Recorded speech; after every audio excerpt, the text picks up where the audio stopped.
जम्मू काश्मीरमध्ये दहशतवाद्यांविरोधातील मोहीम तीव्र करण्यात आली आहे। भारतीय सुरक्षा दलाकडून दहशतवाद्यांना वेचून ठार केलं जात आहे।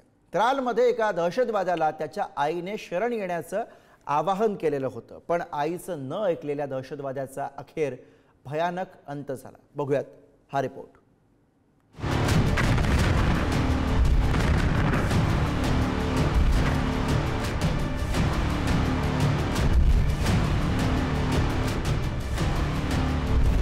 ऑपरेशन सिंदूरद्वारे पाकिस्तानात घुसून 100 पेक्षा अधिक दहशतवाद्यांचा खात्मा केला आणि त्यामुळे आता सैन्यानं काश्मीरमधील स्थानिक दहशतवाद्यांकडे आपला मोर्चा वळवलाय।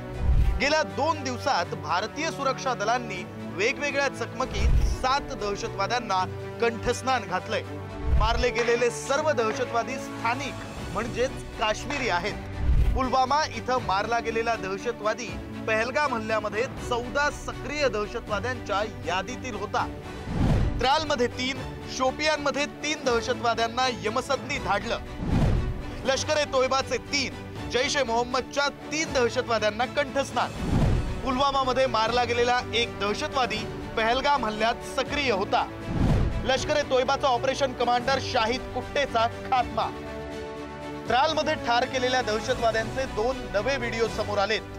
एका व्हिडिओमध्ये दहशतवादी लपून बसल्याचं दिसतंय, तर दुसऱ्या व्हिडिओमध्ये दहशतवादी आमिर वानी चकमकीपूर्वी आईशी फोनवर संवाद साधताना दिसतोय। त्याच्या आईनं त्याला शरण येण्याचं आवाहन केलं होतं।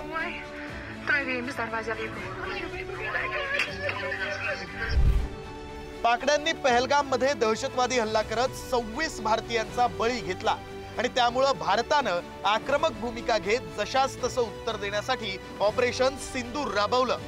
भारतीय सैन्यानं पाकमध्ये घुसून दहशतवाद्यांचे 9 तळ नेस्तनाबूत केले।